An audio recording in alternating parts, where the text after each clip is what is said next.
ધોરણ 12 અર્થશાસ્ત્રમાં chapter number 6 ભારતમાં બેરોજગારી।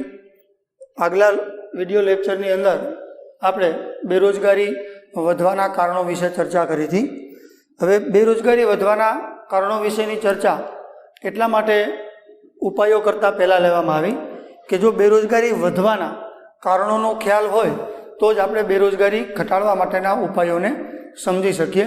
તો આજે આપણે બેરોજગારી ઘટાડવાના ઉપાયો વિશેની સમજૂતી આ ચેપ્ટરની અંદર આપણે ઊંડાણપૂર્વક મેળવશું। આ પ્રશ્ન છે એ બોર્ડની અંદર 5 માર્કમાં પૂછાય। હવે બેરોજગારી ઘટવા માટેના ઉપાયો અથવા બેરોજગારીને ટૂંકમાં નીચી લાવવા માટેના જે ઉપાયો છે એની અંદર સૌથી મહત્ત્વની બાબત જોવા જાવ તો બેરોજગારી છે એ એક વૈશ્વિક સમસ્યા છે। હવે વૈશ્વિક સમસ્યા તરીકે બેરોજગારીને ઓળખવામાં આવે છે।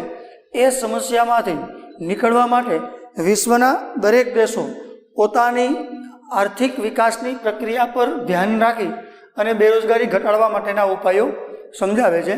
હવે બેરોજગારી ઘટાડવા માટેના જે ઉપાયો છે એની સમજૂતી મેળવતા પહેલાં આ જે વૈશ્વિક સમસ્યા છે એ સમસ્યાને વૈશ્વિક સ્તરે કેમ વધુ પડતી ટૂંકમાં આક્રોશથી જોવામાં આવે છે તો એટલા માટે કે કોઈ પણ વ્યક્તિ જો બેરોજગાર હોય તો બેરોજગાર વ્યક્તિ માત્ર ને માત્ર આર્થિક રીતે નુકસાનકારક નથી। આર્થિક રીતે તો નુકસાનકારક છે પરંતુ એ સામાજિક રીતે, એના પછી નૈતિક રીતે અને મનસ્વી રીતે આ ચારેય બાબતો છે એ બેરોજગારીની સમસ્યાને ઘણી બધે અંશે અસરકારકતા જન્માવે છે। જેમ કે આર્થિક દ્રષ્ટિએ જોવા જાવ, સામાજિક દ્રષ્ટિએ જોવા જાવ, નૈતિક દ્રષ્ટિએ જોવા જાવ, માનસશાસ્ત્રીય દ્રષ્ટિએ જોવા જાવ તો બેરોજગારીની સમસ્યા છે એ વૈશ્વિક સ્તરે ખૂબ જ પ્રમાણની અંદર ખૂબ જ પ્રમાણની અંદર આર્થિક વિકાસને અસરકારક હોય છે। એથી ઉપરાંત વિચારો તો બેરોજગારીની જે સમસ્યા છે એ કોઈ પણ દેશના વિકાસ માટે અવરોધરૂપ સાબિત થાય। જેમ કે અત્યારે વૈશ્વિક સમસ્યા તરીકે કોરોના નામના રોગની જે સમસ્યાઓ છે એ સમસ્યાની અંદર કઈ પરિસ્થિતિ એવી બની કે જેના કારણે વિશ્વના દેશોના વિકાસની અંદર અવરોધો ઊભા થયા તો એના માટેનો જવાબદાર પરિબળ એક જ બનશે કે વિશ્વના લોકો બેરોજગાર બન્યા એના કારણે એ લોકો આર્થિક રીતે, સામાજિક રીતે, નૈતિક રીતે અને માનસશાસ્ત્રીય રીતે આ ચાર પ્રકારની અંદર તમે જોવા જાઓ તો એ બેરોજગારીની સમસ્યાથી પીડાય અને આર્થિક વિકાસની ગતિ છે એની અંદર ઘટાડો લાવવા માટેના સંપૂર્ણ ટૂંકમાં જવાબદાર પરિબળ તરીકે ઓળખવામાં આવે। હવે આવી બેરોજગારી આપણા દેશમાં ન આવે એના માટેના ઉપાયો ભારતે પોતાના આર્થિક વિકાસને ધ્યાનમાં રાખી અને દર્શાવવામાં આવ્યા છે। તો બેરોજગારી ઘટાડવાના ઉપાયોની અંદર પહેલો ઉપાય છે વસ્તી નિયંત્રણ। તો યાદ કરો કે આપણે બેરોજગારી વધવાના કારણો હતા એની અંદર આવો જ કંઈક પોઈન્ટ જોયો હતો પણ આથી થોડો વિરુદ્ધ હતો। તો બેરોજગારી વધવાના કારણોની અંદર આ જ પોઈન્ટ પણ આથી વિરુદ્ધ શું હતો તો કે વસ્તી વૃદ્ધિનો ઊંચો દર। હવે ત્યારે મેં તમને કીધું હતું કે જે દેશમાં વસ્તી વૃદ્ધિનો દર 1.5% વધુ હોય એ દેશમાં ગરીબીનો, બેરોજગારીનો, અસમાનતાનો દરેક પ્રકારના પ્રશ્નો છે એ તમને જોવા મળશે। તો બેરોજગારી ઘટાડવાના ઉપાયોની અંદર જે વસ્તી નિયંત્રણ શબ્દ છે તો સૌથી મહત્ત્વની બાબત કે કોઈ પણ દેશની વસ્તી છે એનો જે વૃદ્ધિ દર છે એ વૃદ્ધિ દર છે એ બેરોજગારી સાથે સીધો જ સંબંધ ધરાવે છે। હવે વસ્તી વૃદ્ધિનો ઊંચો દર બેરોજગારી સાથે સીધો સંબંધ ધરાવે છે તો એની અંદર સમજવા જાવ તો ત્યાં શું થશે તો કે વસ્તી વૃદ્ધિનો ઊંચો દર હોવાના કારણે જે શ્રમિકોનો એટલે કે શ્રમનો જે પુરવઠો છે એ શ્રમના પુરવઠાની અંદર વધારો થશે। આ શ્રમના પુરવઠામાં વધારો થતાની સાથે બરાબર જે નવી રોજગારીનું સર્જન થવું જોઈએ એ નવી રોજગારીનું સર્જન થઈ શકતું નથી। જો અહીંયા વસ્તી વૃદ્ધિ દરને નીચો લાવવામાં આવે, વસ્તીને નિયંત્રિત કરવામાં આવે, વસ્તી નિયંત્રણ માટેના અલગ અલગ પ્રકારના પગલાઓ જે છે એ પગલાઓ લેવામાં આવે તો વસ્તી વૃદ્ધિનો દર છે એ નીચો જશે. જો વસ્તી વૃદ્ધિનો દર નીચો જાય તો શ્રમનો પુરવઠો પણ નીચો જશે. શ્રમનો પુરવઠો નીચો જશે તો નવી રોજગારીની તકો છે એ શ્રમના પુરવઠાના વધારાના સમકક્ષમાં નવી રોજગારીનું સર્જન થશે. આ નવી રોજગારી મળતાની સાથે જ દેશની અંદર બેરોજગારીનો પ્રશ્ન છે એ હલ કરી શકાશે. એ ઉપરાંત જો વિચારવા જઈએ તો જો વસ્તી વૃદ્ધિનો દર નીચો જોવા મળે તો મેં તમને કાલે કીધું હતું બોજારૂપ વસ્તી.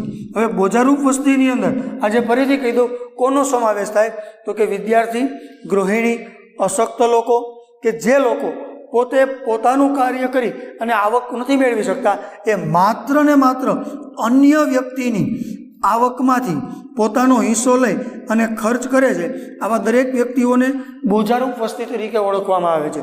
જો વસ્તી નિયંત્રણ થઈ જાય, વસ્તી વૃદ્ધિનો દર જ નીચો થઈ જાય તો બોજારૂપ વસ્તીનું પ્રમાણ ઘટશે. જો બોજારૂપ વસ્તીનું પ્રમાણ ઘટશે એટલે સીધી બાબત છે કે કુટુંબની બચતની અંદર શું થશે તો કે વધારો. જો કુટુંબની બચતમાં વધારો થશે તો એ કુટુંબનું જે મૂડીરોકાણ છે એ મૂડીરોકાણની અંદર શું થશે વધારો. જો બચતમાં વધારો થશે તો મૂડીરોકાણમાં વધારો થશે. જો મૂડીરોકાણમાં વધારો થશે તો એ જ કુટુંબ એ કંઈક નવી રોજગારીનું સર્જન થાય તે પ્રકારના પ્રયત્નો વિશે ટૂંકમાં વિચારી શકે. એ સિવાય કોઈ પણ પ્રકારે વિચારી શકે નહીં. એથી ઉપરાંત જો વિચારવા જાવ તો વસ્તી વૃદ્ધિનો દર જો નીચો જાય તો એક ખેતી ક્ષેત્ર બાબતની આપણે કાલે બાબત જોઈ હતી કે ભાઈ ખેતી ક્ષેત્રની અંદર જે ખેતી ક્ષેત્ર પરના ભારણમાં વધારો થાય છે એ ખેતી ક્ષેત્રના ભારણના વધારાના કારણે ખેતી ક્ષેત્રની અંદર પ્રચંડ બેરોજગારી જોવા મળે છે. આ પ્રચંડ બેરોજગારી છે એ પ્રકારની બેરોજગારી છે કે વ્યક્તિ દેખીતી રીતે કામ કરતો હોય પરંતુ તેનો ઉત્પાદનમાં કોઈ જ હિસ્સો હોતો નથી. આ ઉત્પાદનમાં જેનો હિસ્સો નથી એ વ્યક્તિને ટૂંકમાં કામ કરવાથી કોઈ ફાયદો નથી, કામ ન કરવાથી કોઈ નુકસાન નથી. તો જો વસ્તી વૃદ્ધિનો દર નીચો જાય તો ખેતી ક્ષેત્ર પરનો જે ભારણમાં વધારો થાય છે એ ભારણની અંદર શું થશે ઘટાડો. જો ખેતી ક્ષેત્રના ભારણમાં ઘટાડો થાય તો ભારત જેવા વિકાસશીલ દેશ એટલે કે ખેતી ક્ષેત્ર સાથે સંકળાયેલી મોટાભાગની વસ્તી ધરાવતા દેશની અંદર પ્રચંડ બેરોજગારીનો ભોગ બનનાર જે વ્યક્તિઓ છે, પ્રચંડ બેરોજગારીનો ભોગ બનનાર જે શ્રમિકો છે એ શ્રમિકોની અંદર શું જોવા મળશે ઘટાડો. જો પ્રચંડ બેરોજગારી ઘટશે તો આમ જોવા જાવ તો બેરોજગારીનો જે વૃદ્ધિ દર છે એ વૃદ્ધિ દરની અંદર ઘટાડો જોવા મળશે.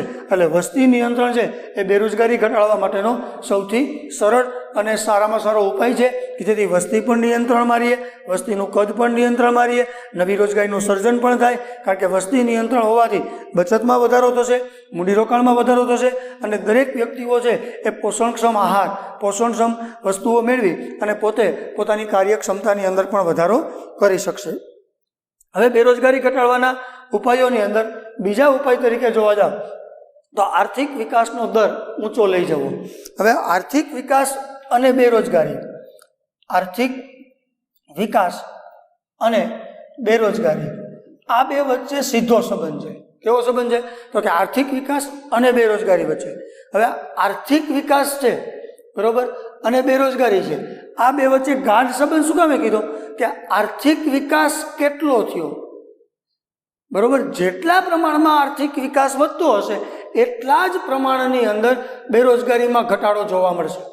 જ્યાં સુધી આર્થિક વિકાસનો દર તમે ઊંચો નથી લઈ જઈ શકતા ત્યાં સુધી તમે બેરોજગારી ઘટાડવાના ઉપાયો વિશેની કોઈ ચર્ચા કરી શકતા નથી. તો અહીંયા પ્રથમ બાબત એ સમજવાની છે કે ભાઈ આપણે આર્થિક વિકાસનો દર છે એને ઊંચો કેમ લઈ જવો. તો આર્થિક વિકાસના દરને ઊંચો લઈ જવા માટે સૌથી મહત્વની બાબત છે એ ભારતે બીજી પંચવર્ષીય યોજનાની અંદર ટૂંકમાં મોટા અને પાયાના ઉદ્યોગોને મહત્ત્વ આપી અને જાહેર ક્ષેત્રના ઉદ્યોગો છે એનો વિકાસ કરવા માટેની એક ટૂંકમાં આયોજન બનાવવામાં આવ્યું જેની આપણે કાલે ચર્ચા કરી હતી.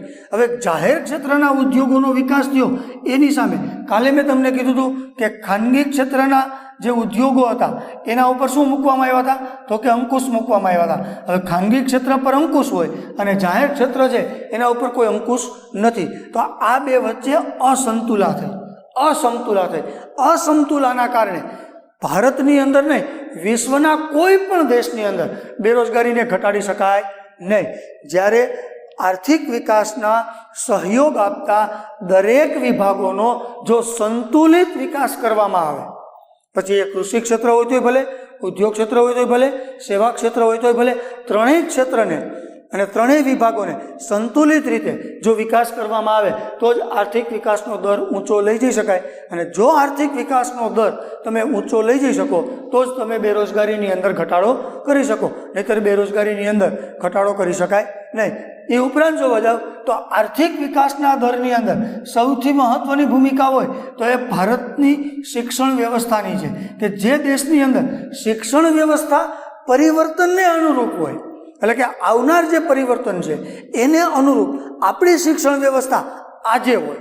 એટલે મતલબ એવો થાય, શિક્ષણ વ્યવસ્થા વર્તમાનમાં જે છે એ વ્યવસ્થા ભવિષ્યમાં આવનાર પરિવર્તનને અનુલક્ષીને જો આપવામાં આવે તો પણ દેશની અંદર આર્થિક વિકાસનો દર છે એ ઊંચો લઈ જઈ શકાય. એથી જો તમે આગળ કરો તો ખેતી ક્ષેત્રની અંદર તમે જોવા જાઓ તો ખેતી ક્ષેત્રની અંદર પણ જો આ જ વસ્તુ જોવા મળે કે ખેતી ક્ષેત્રની અંદર આવતા જે પરિવર્તનો છે, ખેતી ક્ષેત્રની અંદર આવતા જે હરિયાળી ક્રાંતિના નિક્ષેપો છે, ખેતી ક્ષેત્રનું ટૂંકમાં જે ખેતમજૂરોને જ્ઞાન હોવું જોઈએ, ખેતી ક્ષેત્રમાં કયા સમયે કઈ પ્રકારની જંતુનાશક દવાનો છંટકાવ કરવો એના વિશેનું જો એને જ્ઞાન આપવામાં આવે તો જ આર્થિક વિકાસનો દર ઊંચો લઈ જઈ શકાય. એ સિવાય આર્થિક વિકાસનો દર ઊંચો લઈ જઈ શકાય નહીં. આપણે આગળના ચેપ્ટરની અંદર માનવ વિકાસાંક HDI, હ્યુમન ડેવલપ ઇન્ડેક્સ, બરાબર, ત્યાર પછી PQLI, physical quality life index, જીવનની ભૌતિક ગુણવત્તાનો આંક, આ બધી આપણે ચર્ચાઓ જોઈ. એ ચર્ચાઓને તમે બધી ચર્ચાઓને જો અહીંયા ભેગી કરો તો આર્થિક વિકાસનો દર ઊંચો લઈ જવા માટે શિક્ષણ, આરોગ્ય, જીવનની ભૌતિક ગુણવત્તા, માનવ વિકાસાંક આ કેટલું જવાબદાર છે એના વિશેનો આપણને સંપૂર્ણ ખ્યાલ આવે. હવે બાબત એવી આરોગ્યની, તો આરોગ્યની બાબતમાં જોવા જાવ તો એ પણ એક સેવા ક્ષેત્રમાં સમાવેશ થાય. તો આરોગ્યની બાબતમાં પણ જેટલી સાર સંભાળ લેવામાં આવે તો વ્યક્તિઓનું આરોગ્ય સુધરશે, એના કારણે એની કાર્યક્ષમતા વધશે, એ કાર્યક્ષમતા વધવાના કારણે આર્થિક વિકાસનો દર છે એ ઊંચો લઈ જઈ શકાય. આ આર્થિક વિકાસનો દર ઊંચો જાય એટલે બેરોજગારી ઘટાડવાનો ઉપાય છે એ આપણો સફળ થયો ગણાય. તો બેરોજગારી ઘટાડવાના ઉપાયમાં બીજા ઉપાય તરીકે આપણે આર્થિક વિકાસનો દર ઊંચો લઈ જવો. ત્યારબાદ આવે છે રોજગારલક્ષી આયોજન. હવે રોજગારલક્ષી આયોજન કરવાનું છે કે રોજગારલક્ષી આયોજનની અંદર તમે જોવા જાઓ તો ભારતની અંદર આયોજન કાળ દરમિયાન એટલે કે 1951થી લઈ અને 2011 સુધીની જેટલી પંચવર્ષીય યોજનાઓનું આયોજન થયું, આ બધી પંચવર્ષીય યોજનાની અંદર ભારત સરકારે રોજગારલક્ષી આયોજનો કરેલા હોય, બરાબર, એવું આપણે કહી શકતા નથી. કારણ કે ભારત સરકારે રોજગારલક્ષી આયોજન છે એ 6ઠી પંચવર્ષીય યોજના અને 8મી પંચવર્ષીય, આ બે પંચવર્ષીય યોજનાની અંદર ભારતની અંદર રોજગારલક્ષી આયોજન ટૂંકમાં થાય એ પ્રકારના પ્રયત્નો કરવામાં આવ્યા. તો 6ઠી અને 8મી પંચવર્ષીય યોજનામાં રોજગારલક્ષી આયોજન કરવામાં આવ્યું. તો એની પહેલાં શું થયું હતું તો કે પ્રથમ પંચવર્ષીય યોજનાની અંદર ભારતે ટૂંકમાં ઔદ્યોગિકરણ એટલે કે મોટા અને પાયાના જે ઉદ્યોગો છે એનો વિકાસ કરવા માટે અલગ અલગ પ્રકારના મૂડીરોકાણો, અલગ અલગ પ્રકારના પ્રોત્સાહનો આપવામાં આવ્યા. આ બધી પ્રક્રિયાના કારણે શું થયું તો કે દેશની અંદર ઔદ્યોગિકરણ આવ્યું. હવે ઔદ્યોગિકરણ આવવાથી ભારતની અંદર જે ઉત્પાદનની જરૂરિયાત હતી એ ઉત્પાદનની જરૂરિયાત આપણે સંપૂર્ણપણે સંતોષી શક્યા. પણ આના દ્વારા જે રોજગારીનું સર્જન થવું જોઈએ એ રોજગારીનું સર્જન થઈ શક્યું નહીં. એના કારણે ભારતની અંદર બેરોજગારીમાં વધારો થયો. તો રોજગારલક્ષી આયોજનના મુદ્દાને ધ્યાનમાં રાખી અને જો બેરોજગારી ઘટાડવી હોય તો શું કરવું તો કે 6ઠી અને 8મી પંચવર્ષીય યોજનાની અંદર ભારતની અંદર નાના અને પાયાના ઉદ્યોગોને મહત્ત્વ આપવાનું છે. નાના અને પાયાના ઉદ્યોગો કેવા એટલે કે જે ઉદ્યોગો વપરાશી વસ્તુનું ઉત્પાદન કરતા હોય એવા ઉદ્યોગોની અંદર શ્રમ પ્રધાન પદ્ધતિ અપનાવી અને ભારતની અંદર ટૂંકમાં રોજગારલક્ષી આયોજન છે એ કરી શકાય. કારણ કે ઉદ્યોગોના પ્રકારની અંદર મોટા ઉદ્યોગો આવે, પછી મધ્યમ ઉદ્યોગો આવે, નાના ઉદ્યોગો આવે અને ગૃહ ઉદ્યોગો આવે. આ ચારે ચાર ઉદ્યોગોની જરૂરિયાત ભારત દેશની અંદર છે. મોટા અને મધ્યમ ઉદ્યોગો છે એ ઔદ્યોગિકરણની પ્રક્રિયામાં હોવાથી એ ઉત્પાદનનો હિસ્સો વધારશે, રોજગારીનો હિસ્સો એટલો વધારી શકે નહીં. જ્યારે નાના અને ગૃહ ઉદ્યોગો છે એ માત્ર ને માત્ર ટૂંકમાં રોજગારલક્ષી આયોજનની અંદર રોજગારી વધારવા માટેના જેટલા સ્કોપો છે એ બધા સ્કોપોની અંદર એ પોતે ઉત્તીર્ણ થાય. એક અંદાજ મુજબ જોવા જાવ તો ભારતના મોટા ઉદ્યોગો કરતાં 7.5 ગણી વધુ રોજગારી નાના અને ગૃહ ઉદ્યોગોની અંદરથી પ્રાપ્ત થાય છે. કેવી રીતે? તો કે મોટા ઉદ્યોગોની અંદર મૂડીરોકાણ વધુ હોય, એની સામે નાના ઉદ્યોગોની અંદર મૂડીરોકાણ ઘણું બધું નીચું હોય. હવે મોટા ઉદ્યોગોમાં મૂડીરોકાણ વધારે એટલે યાંત્રિકીકરણ દ્વારા ઉત્પાદન થાય. નાના ઉદ્યોગોની અંદર ઘણું બધું નીચું મૂડીરોકાણ એટલે ત્યાં યાંત્રિકીકરણનો ઉપયોગ નથી થતો, એટલે ત્યાં કામદારો દ્વારા, શ્રમિકો દ્વારા, ટૂંકમાં કારખાનાના કારીગરો દ્વારા એટલે કે માનવ શ્રમ દ્વારા કોઈ પણ વસ્તુનું ઉત્પાદન કરવામાં આવે છે. એટલા માટે એને રોજગારલક્ષી આયોજનની અંદર નાના અને ગૃહ ઉદ્યોગો અને પાયાના ઉદ્યોગોની અંદર જો વિશેષ ધ્યાન આપવામાં આવે તો જ બેરોજગારી ઘટાડી શકાય. એના માટે એક સરસ વાક્ય છે યાદ રાખવું કે રોજગારલક્ષી આયોજનમાં ભારતે શ્રમ પ્રધાન ઉદ્યોગોને સૌથી વધુ મહત્ત્વ આપી અને રોજગારીનો દરને ટૂંકમાં વધારી શકાય. મોટા અને પાયાના ઉદ્યોગોને વધુ મહત્ત્વ આપી અને રોજગારીના દરને ટૂંકમાં વધારી શકાતો નથી. ત્યાર પછી આવે છે રોજગારલક્ષી શિક્ષણ.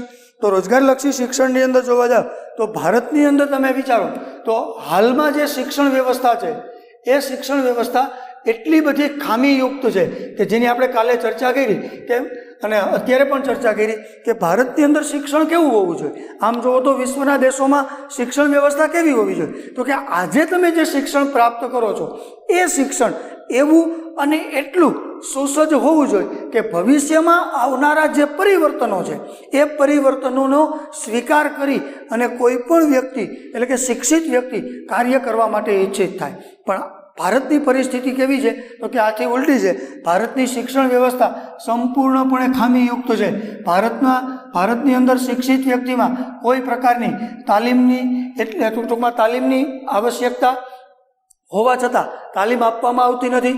એ ઉપરાંત કે અલગ અલગ પ્રકારના જે વ્યક્તિની અંદર કૌશલ્ય હોવા જોઈએ એ કૌશલ્યનો પણ તમને અભાવ જોવા મળે છે. એ અભાવ છે એ ભારતના શિક્ષણની મોટામાં મોટી ખામી છે.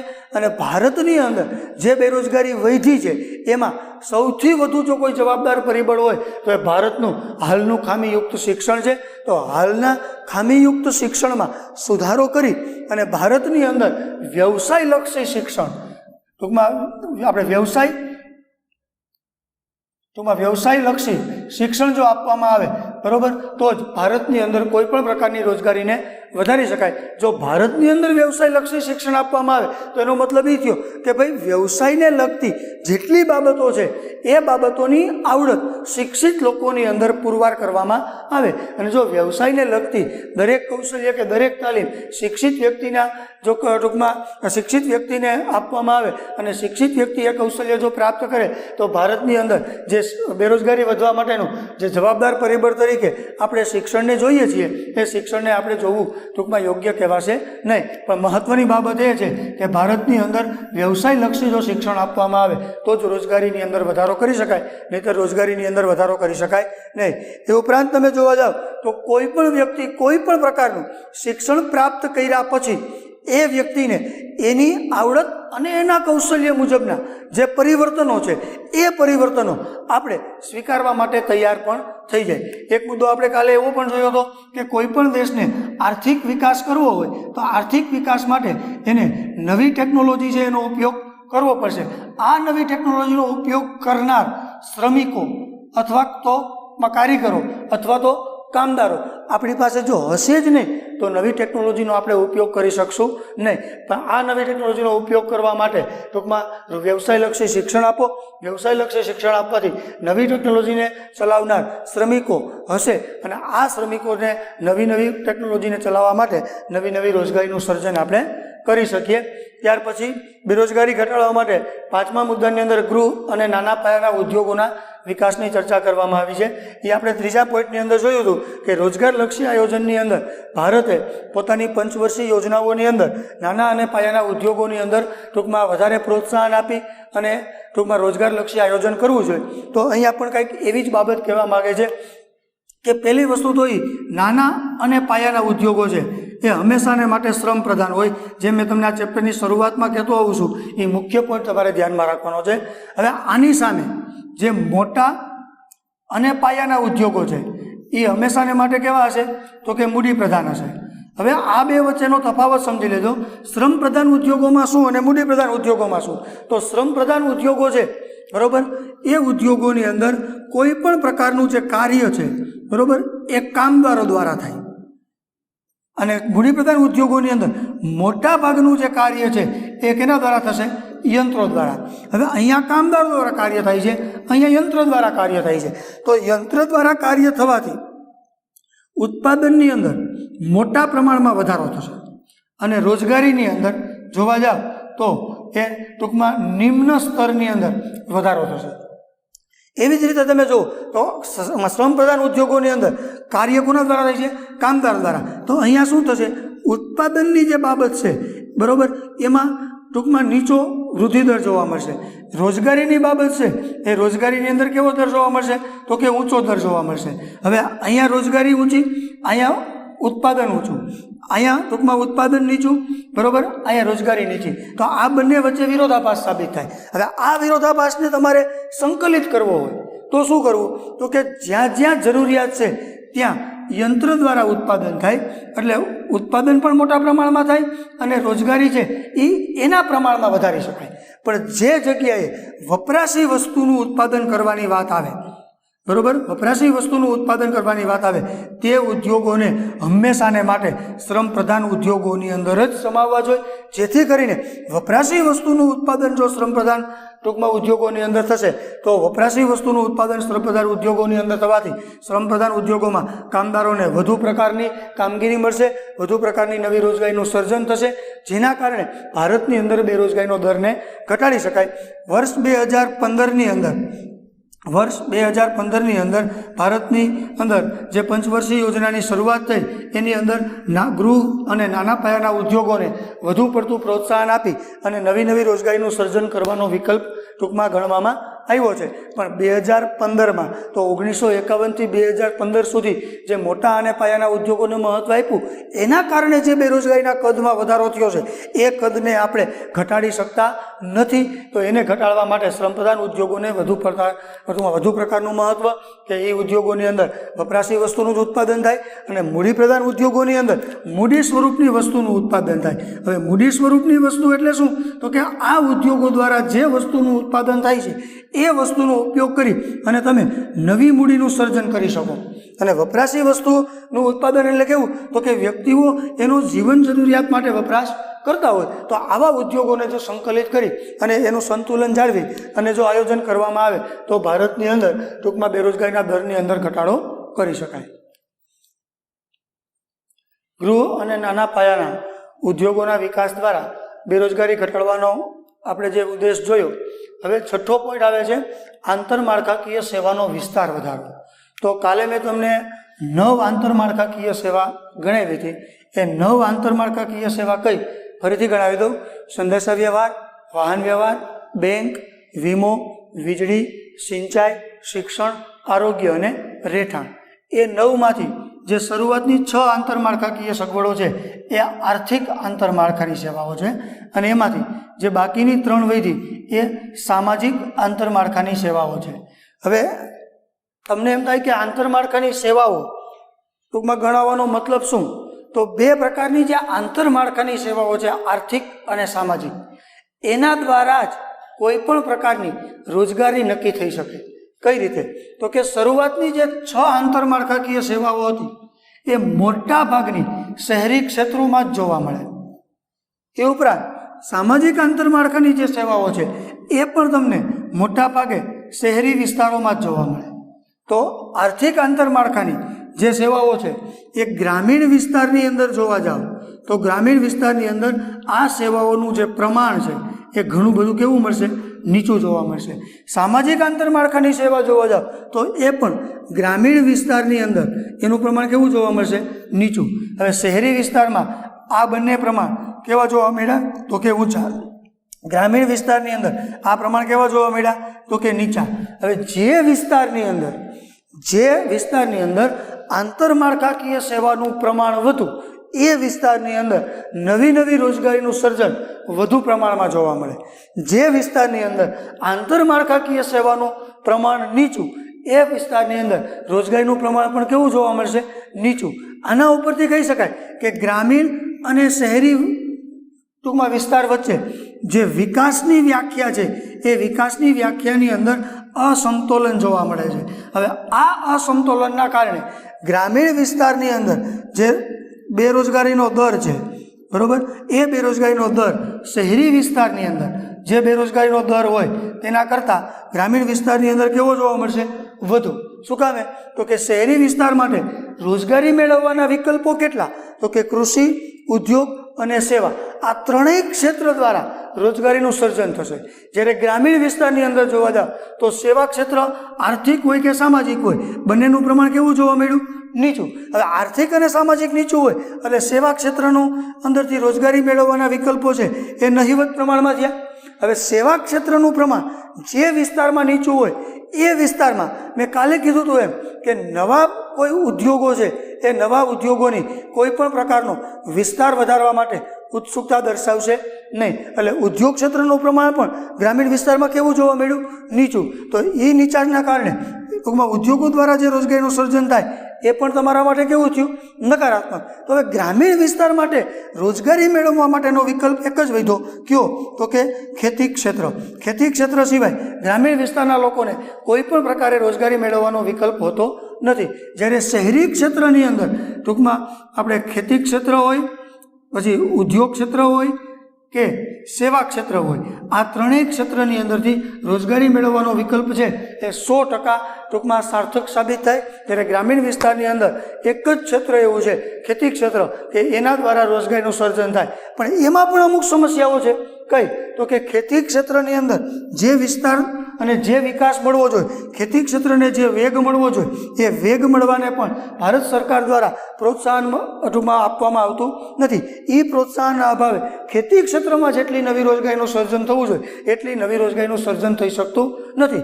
એના ઉપરથી કહી શકાય કે ગ્રામીણ વિસ્તારની અંદર બેરોજગારીનું પ્રમાણ છે એ ઊંચું જોવા મળે છે, શહેરી ક્ષેત્રની અંદર બેરોજગારીનું પ્રમાણ છે એ નીચું જોવા મળે છે.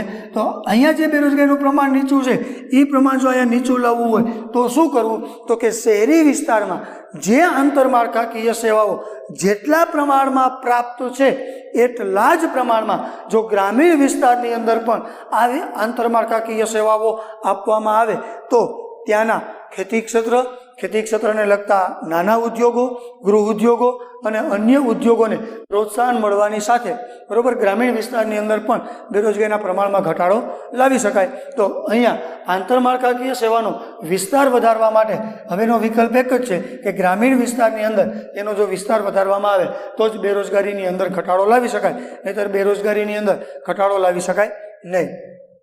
ત્યાર પછીનો 7મો ઉપાય અને છેલ્લો ઉપાય છે બેરોજગારી ઘટાડવાનો, કૃષિ ક્ષેત્રે હરિયાળી ક્રાંતિનો વેગ અને વિસ્તાર. હવે કૃષિ ક્ષેત્રે હરિયાળી ક્રાંતિ, હવે પહેલી વસ્તુ તો એ હરિયાળી ક્રાંતિ એટલે શું?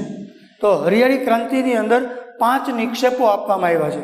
એમાં સુધારેલ બિયારણ, જંતુનાશક દવા, રાસાયણિક ખાતર, વીજળી, સિંચાઈ, યાંત્રિકીકરણ, આવા નિક્ષેપો આપવામાં આવ્યા છે.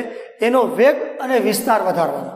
તો હમણાં આપણે જોયું એમ કે કૃષિ ક્ષેત્રની અંદર મેં તમને કાલે કીધું હતું 10% જમીન એવી છે કે જેના પર ટૂંકમાં 3 કે 4 પાક લઈ શકાય, બાકીની 30% જમીન એવી છે કે જેના પર 2 પાક લઈ શકાય, અને બાકીની 60% જમીન એવી છે જેના પર એક જ પાક લઈ શકાય. હવે આ જે 40% જમીન એવી છે કે જેમાં ટૂંકમાં ખેતી ક્ષેત્રના લોકોને મોટા ભાગની રોજગારી પ્રાપ્ત થાય છે. આ 60% જમીન એવી છે કે જેની અંદરથી 30% જ રોજગારી પ્રાપ્ત થાય છે. 70% લોકો એ મોસમી રીતે કેવા બનશે? બેરોજગાર. હવે આ 70% લોકો બેરોજગાર ન બને બરોબર, એના માટે શું કરવું? તો કે સંપૂર્ણ 100% જમીનની અંદર હરિયાળી ક્રાંતિના જે નિક્ષેપો છે, હરિયાળી ક્રાંતિની અંદર જે આવશ્યક બાબતો છે એ આવશ્યક બાબતોનો વેગ દરેક વિસ્તારમાં, દરેક રાજ્યમાં, ભારતના કોઈ પણ ખૂણાના ખેતી ક્ષેત્રને જો એનો લાભ મળે તો જ આ વસ્તુ શક્ય બનાવી શકાય, નહીંતર આ વસ્તુને શક્ય બનાવી શકાય નહીં. હવે જો હરિયાળી ક્રાંતિને વેગ મળશે, હરિયાળી ક્રાંતિનો વિસ્તાર વધશે તો ખેતી ક્ષેત્ર સાથે જોડાયેલા જે ગ્રામીણ વિસ્તારો છે એ ગ્રામીણ વિસ્તારોની અંદર આવકમાં શું થશે? વધારો. હવે આ આવકનો જે વધારો થશે એ આવકનો વધારામાંથી ખેતી ક્ષેત્રની અંદર કામ કરતા કુટુંબો છે એની બચતોમાં શું થશે? વધારો. એ બચતો વધતાની સાથે ખેતી ક્ષેત્રની અંદર જે મૂડીરોકાણની આવશ્યકતા છે એ મૂડીરોકાણની અંદર થશે શું? તો કે વધારો. જો ખેતી ક્ષેત્રના મૂડીરોકાણમાં વધારો થાય તો 100% વધુ રોજગારી મળવાની સંભાવના રહેલી છે. કારણ કે જે લોકો પાસે સિંચાઈની સગવડ નથી એ લોકોને વધારાની સિંચાઈ આપવા માટે, એ લોકોને સિંચાઈ માટે કૂવો બનાવવો હોય, નહેર દ્વારા પાણી લાવવું હોય, ટ્યુબવેલ મુકાવવી હોય, આવી કોઈ પણ બાબત કરવી હોય તો એના માટે એને જરૂરી છે મૂડીરોકાણ, અને મૂડીરોકાણ માટે જરૂરી છે બચત, અને બચત માટે જરૂરી છે આવકનો વધારો, અને એ આવકના વધારા માટે જરૂરી છે હરિયાળી ક્રાંતિ. જેમ કે પંજાબ, મહારાષ્ટ્ર, હરિયાણા, ગુજરાત, આ જે રાજ્યો છે એમાં હરિયાળી ક્રાંતિનો મોટા ભાગનો લાભ મળ્યો છે. આ જે મોટા ભાગનો જે લાભ મળ્યો એના કારણે આ રાજ્યો છે એ વિકસિત દેશોની તુલનાએ ઘણા બધા ટૂંકમાં આગળ જાય છે. અને અન્ય રાજ્ય છે જેમ કે ઓરિસ્સા, બિહાર, મધ્યપ્રદેશ, એ રાજ્યની અંદર હરિયાળી ક્રાંતિનો જેટલો લાભ મળવો જોઈએ એટલો લાભ મળી શક્યો નથી. તો અહીંયા જેમ શહેરી અને ગ્રામીણ વિસ્તાર વચ્ચે અસમતુલા હતી એમ અહીંયા પણ હરિયાળી ક્રાંતિના લાભ અમુક રાજ્યની અંદર વધુ પ્રમાણમાં પ્રાપ્ત થયા અને અમુક રાજ્યની અંદર નહિવત પ્રમાણમાં પ્રાપ્ત થયા. તો આ જગ્યાએ ભારત સરકાર દ્વારા અથવા ભારતની પ્રજા દ્વારા અથવા ભારતની ટૂંકમાં નાબાર્ડ સંસ્થા દ્વારા ભારતની જે ખેતી ક્ષેત્ર સાથે જોડાયેલી પ્રજા અને ખેતી ક્ષેત્ર સાથે જોડાયેલી જે જમીન છે એ જમીનની અંદર હરિયાળી ક્રાંતિનો લાભ દરેક વ્યક્તિ સુધી પહોંચે એ પ્રકારના પ્રયત્નો જો કરવામાં આવે તો જ ટૂંકમાં બેરોજગારીનો દર ઘટાડી શકાય, નહીંતર બેરોજગારીનો દર ઘટાડી શકાય નહીં. હવે આમાં 7 પોઈન્ટ આપણે બેરોજગારી ઘટાડવાના ઉપાયોની અંદર જોયા, બરાબર? એ મુજબ જો 7 પોઈન્ટની અંદર હકારાત્મક બાબતો જોવા મળે તો જ બેરોજગારી ઘટાડી શકાય, નહીંતર બેરોજગારી ઘટાડી શકાય નહીં. અર્થશાસ્ત્રમાં ચેપ્ટર નંબર 6 ભારતમાં બેરોજગારી. અગાઉ આપણે બેરોજગારી ઘટાડવાના ઉપાયો જે જોયા એ ઉપરાંત પ્રશ્ન નંબર 2 આપણે બેરોજગારીના પ્રકાર જોયા હતા. હવે એ પ્રકાર હતા, અહીંયા તમારે બેરોજગારીનો ખ્યાલ સમજવાનો છે કે ભાઈ બેરોજગારીના ખ્યાલમાં કઈ કઈ બાબતોનો સમાવેશ થાય. તો બેરોજગારીના પ્રકારના જે અમુક બાબત છે કે ચક્રીય બેરોજગારી છે, ઘર્ષણજન્ય બેરોજગારી છે, પ્રસન્ન બેરોજગારી છે, એમાં એનો સમાવેશ થઈ જાય છે. અહીંયા બેરોજગારીનો ખ્યાલ છે એ 8 પ્રકારનો છે. હવે પહેલો ખ્યાલ છે યુવાનોની બેરોજગારી. હવે યુવાનોની બેરોજગારીની અંદર આપણે અત્યાર સુધી 15 થી 25 વર્ષના યુવાનો વચ્ચેની બેરોજગારી વિશેની ચર્ચા થતી હતી. હવે એનું પ્રમાણ છે એ કેટલું કરવામાં આવ્યું છે? 18 થી 25. હવે 18 થી 25 વર્ષના જે વ્યક્તિઓ હોય, શિક્ષિત હોય, તાલીમ પામેલા હોય, કૌશલ્ય પામેલા હોય, કોઈ આવડત પ્રાપ્ત કરેલી હોય, એવા લોકોને કામ શોધવા છતાં જો કદાચ એને કામ ન મળે તો એવા વ્યક્તિઓનો સમાવેશ યુવાનોની બેરોજગારીની અંદર થાય. હવે યુવાનોની બેરોજગારી મુખ્યત્વે ટૂંકમાં ગ્રામીણ વિસ્તારમાં જોવા મળે છે એવું જ નથી, ગ્રામીણ અને શહેરી વિસ્તાર આ બંને વિસ્તારોની અંદર આ પ્રકારની બેરોજગારી જોવા મળે.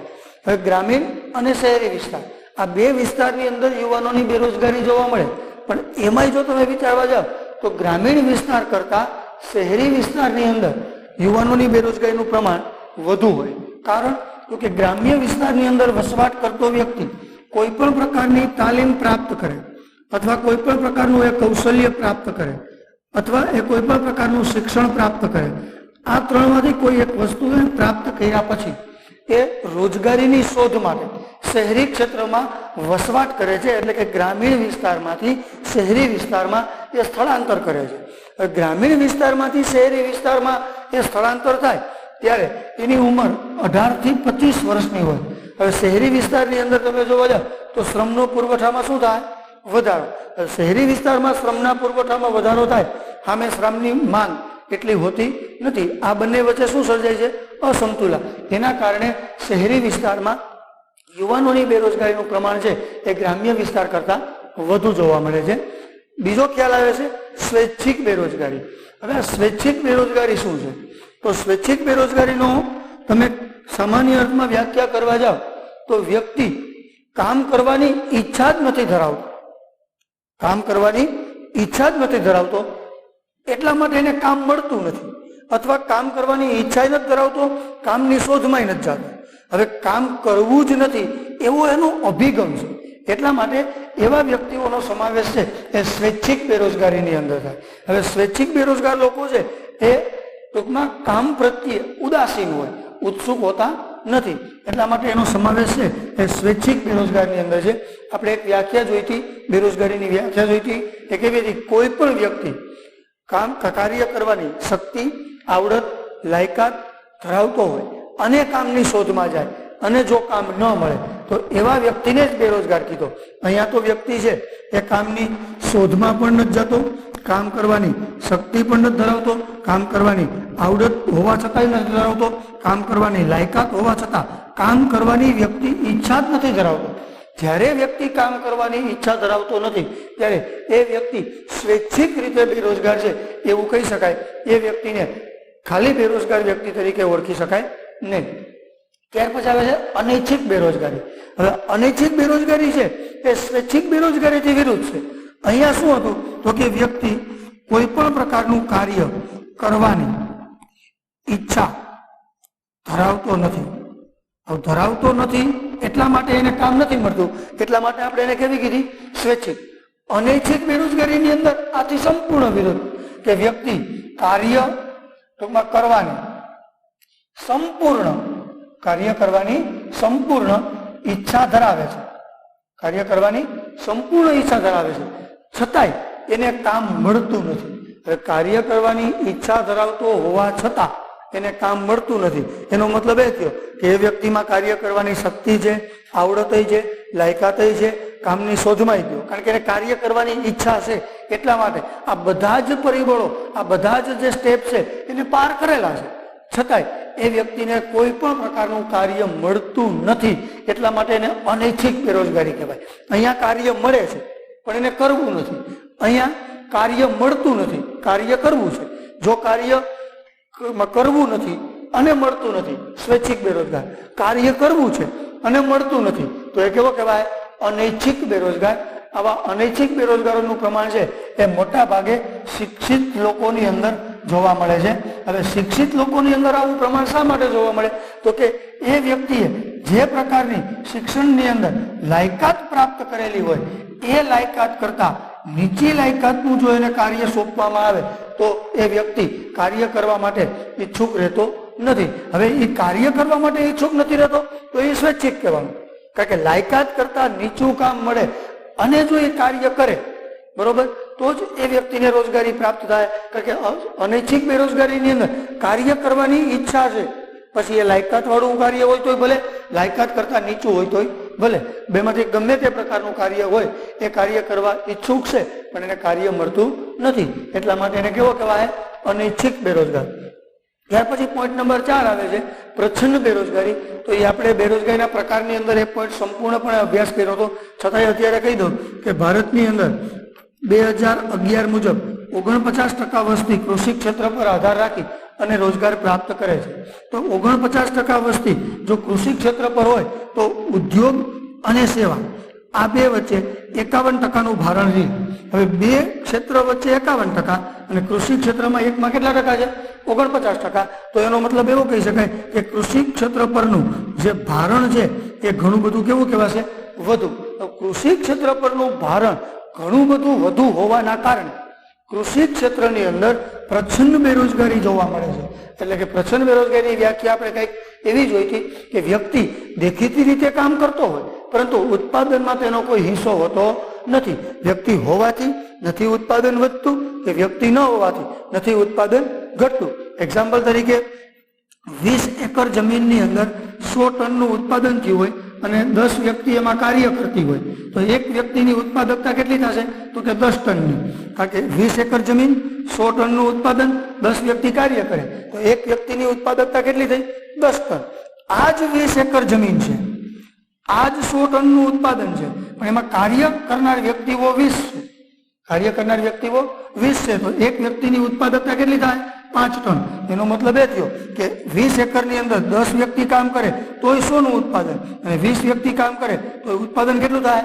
100 નું. હવે જો બીજા 10 વ્યક્તિ વધારાના ઉમેર્યા હોવા છતાં ઉત્પાદનમાં કોઈ વધારો નથી, કે જો એને તમે અહીંયાથી ખસેડી લ્યો તો ઉત્પાદનમાં કોઈ ઘટાડો નથી, તો આ 10 વ્યક્તિ જે વધારાના ઉમેર્યા એ વ્યક્તિઓને કેવા કહેવાશે?